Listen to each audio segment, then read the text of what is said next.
സ്ഥലത്തുണ്ടായിരുന്ന elephant squad അംഗങ്ങൾ ചേർന്ന് 11 മണിയോടെ ആനകളെ തടച്ചു. Kerala vision news, Thrissur. പൗരത്വ ഭേദഗതി നിയമം അറബിക്കടലിൽ എന്ന മുദ്രാവാക്യമുയർത്തി CPM അനുകൂല സംഘടനയായ ഭരണഘടനാ സംരക്ഷണ സമിതിയുടെ നേതൃത്വത്തിൽ പൗരത്വ സംരക്ഷണ റാലി സംഘടിപ്പിച്ചു. കോഴിക്കോട് കടപ്പുറത്ത് നടന്ന റാലി മുഖ്യമന്ത്രി പിണറായി വിജയൻ ഉദ്ഘാടനം ചെയ്തു. കോൺഗ്രസ് പൗരത്വ ഭേദഗതി വിഷയത്തിൽ ആത്മാർത്ഥമായ നിലപാട് സ്വീകരിച്ചില്ലെന്നും ദേശീയ നേതൃത്വമടക്കം കുറ്റകരമായ മൗനം തുടർന്നെന്നും പിണറായി വിജയൻ കുറ്റപ്പെടുത്തി.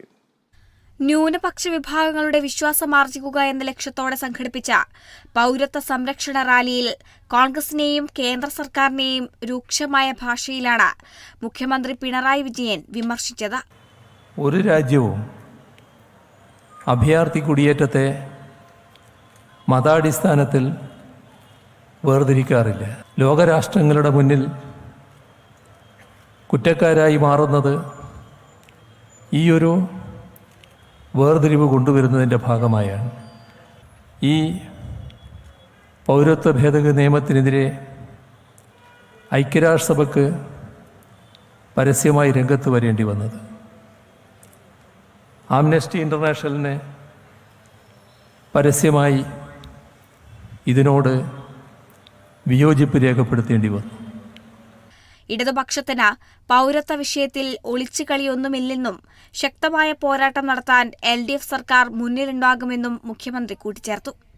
കേരളത്തിൽ പൗരത്വ ഭേദഗതി നിയമം നടപ്പിലാക്കില്ലെന്ന് ആവർത്തിച്ചു പ്രഖ്യാപിക്കാനുള്ള വേദി കൂടിയായി കോഴിക്കോട് കടപ്പുറം മാറി. പരിപാടിയിൽ Elamaram Kareem MP, KK Shailaja, Hajj committee chairman C Muhammad Faizi, Mustafa Mundupara തുടങ്ങിയവർ പങ്കെടുത്തു. സമസ്ത അടക്കമുള്ള വിവിധ സംഘടനകളെ അണിനിരത്തി നടത്തിയ പരിപാടിയിലൂടെ ലോക്സഭാ തെരഞ്ഞെടുപ്പിൽ വലിയ മുന്നേറ്റമുണ്ടാക്കാൻ കഴിയുമെന്ന ആത്മവിശ്വാസത്തിലാണ് ഇടതുമുന്നണിയും സർക്കാരും. Kerala vision news, Kozhikode. RLV Ramakrishnan ഐക്യദാർഢ്യം പ്രഖ്യാപിച്ച മോഹിനിയാട്ട കലാകാരൻ നൃത്തഗുരു രാകേഷ് പരമേശ്വർ കോഴിക്കോട്ട് മോഹിനിയാട്ടം അവതരിപ്പിച്ചു. ജാതിമത വർഗ വർണ്ണ ഭേദങ്ങൾക്കതീതമായി കലകൾ നിലനിൽക്കണമെന്ന സന്ദേശം ഉൾക്കൊള്ളുന്നതായിരുന്നു നൃത്താവതരണം.